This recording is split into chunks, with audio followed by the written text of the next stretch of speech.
तो जितने भी ईपीएस 95 के पेंशनर्स लोग हैं, सीनियर सिटीजन हैं, ट्रेड यूनियन के कर्मचारी हैं, चीनी मिल वर्कर हैं, नववर्ष की हार्दिक शुभकामनाओं के साथ आपका जो है कि स्वागत करते हुए जो है कि आज की अपडेट, आज की ताज़ा खबरों से आपको अवगत कराने के लिए हम आए हैं। तो चैनल को सब्सक्राइब, वीडियो को लाइक और शेयर ज़रूर कर दीजिएगा। तो ईपीएस 95 एम्प्लॉइज पेंशन स्कीम 1995 के बारे में कहने की आवश्यकता नहीं। यह स्कीम खास करके आप लोगों के कल्याण हेतु, आप लोगों को सामाजिक सुरक्षा के तहत पेंशन मुहैया कराने हेतु, आपको जो है कि जीवन के अंतिम पड़ाव में सुख समृद्धि लाने हेतु ईपीएस 95 पेंशन स्कीम की शुरुआत जो है कि 1995 में की गई थी, जिसमें पिछले वर्ष 2014 में प्रधानमंत्री नरेंद्र मोदी की सरकार ने, ऐतिहासिक तो नहीं कहा जाएगा लेकिन महज जो है कि कुछ वृद्धि करते हुए, पहले से पेंशन 100 रुपये 200 रुपये मिलते थे, जिसको बढ़ाकर 1000 रुपये प्रति व्यक्ति यानी कि आय सुनिश्चित करने के दृष्टिकोण से पेंशन की राशि बढ़ाई गई थी। वर्ष 2014 के बाद लगातार अब तक पेंशन की राशि में कोई भी वृद्धि नहीं हुई और ज़मीनी हकीकत बहुत ख़राब है, ज़मीनी स्थिति बहुत परेशान करने वाला था। इसी को लेकर जो है कि पेंशन बढ़ाए जाने पर सहमति बनी थी और आज जाकर फैसला होने की उम्मीद जगी थी। वर्तमान पेंशन कई परिवारों के बुनियादी ज़रूरतों को भी पूरी नहीं कर पाती थी। दवाइयाँ, किराया और रोज़मर्रा के खर्च सब बढ़े हैं लेकिन पेंशन नहीं। इसी को ध्यान में रखते हुए देश भर में पेंशनरों की मुख्य मांगों में जो है कि समय समय पर सरकार और संबंधित निकायों को जो है कि इसके संवाद और संसदीय सवाल और ज्ञापन और इन सब में बढ़ोतरी की उम्मीदों को मजबूत तो कर ही दिया था, लेकिन जो है कि कुछ बैठकों में, बयानों में विचाराधीन समीक्षा प्रस्ताव जैसे शुद्ध शब्द सामने आए। ये संकेत है कि अंतिम निर्णय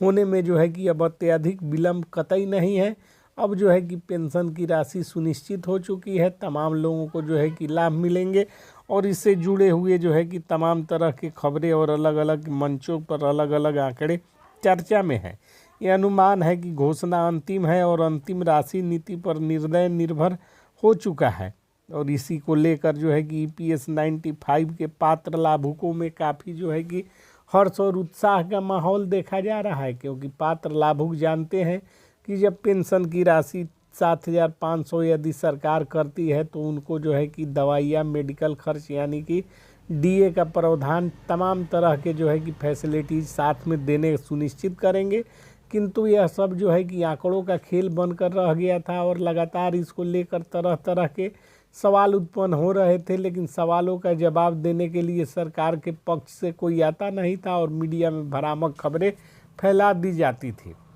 कोई कहता था बड़ी खबर आ गया पेंशन की राशि, कोई कहता था आज बढ़ेगा कल बढ़ेगा, लेकिन तमाम कयासों पर विराम लगाते हुए प्रधानमंत्री नरेंद्र मोदी की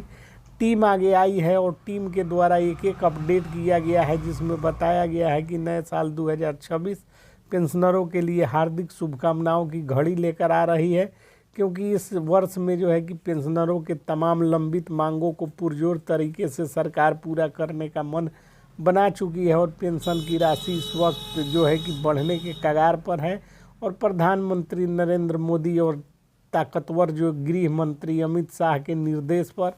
तमाम फैसले जो है कि लागू किए जा रहे हैं और इसको लेकर बजटीय तैयारी, क्योंकि वर्ष 2026 में नए बजट का प्रावधान होगा और बजट में जो है कि राशि का समायोजन करने से पहले अनुपूरक बजट के माध्यम से राशि का आवंटन भी किया जा सकता है, क्योंकि प्रधानमंत्री नरेंद्र दामोदर दास मोदी की गृहिणी वित्त मंत्री निर्मला सीतारमण जी के नेतृत्व में जो है कि वित्त मंत्रालय काफ़ी रन कर रहा है, स्पीड से चल रहा है और देश में किसी भी विभाग में राशि की कमी नहीं होने दी गई है। तमाम विभागों में भरपूर राशि का जो है कि विभागों को आवंटन मिलता है और इसके लिए बजट का प्रावधान इन निर्मला सीतारमण के नेतृत्व में तैयार किया जाता है। उसी प्रकार जो है कि जितनी महिलाएं हैं, पेंशनधारी हैं, बुजुर्ग हैं, दंपति हैं, सीनियर सिटीजन हैं, तमाम लोगों के लिए बजट का प्रावधान इन निर्मला सीतारमण की जिम्मेवारी थी और इन निर्मला सीतारमण ने इस जिम्मेवारी को भली भांति निभाते हुए अनुपूरक बजट के माध्यम से तमाम जो है कि फैसलों की बात जो है कि सुना दी है और कह दिया है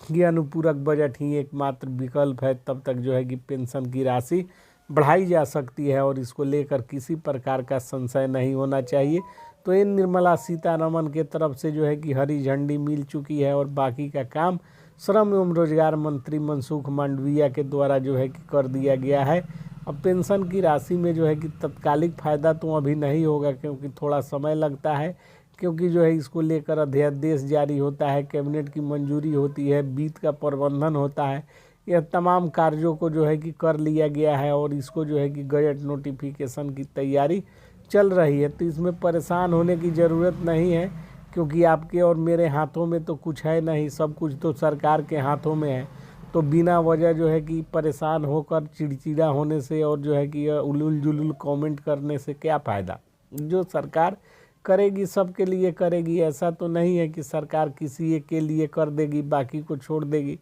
सबको लाभ मिलना है, सबको फ़ायदा मिलना है, तो सबको जो है कि धैर्य रखना होगा। और सरकार के समक्ष आंदोलन चलाए जा रहे हैं, सरकार के समक्ष पुरजोर तरीके से मांगों को रखी जा रही है। ऐसा नहीं है कि सरकार के ऊपर दबाव नहीं है, बहुत ढेर सारा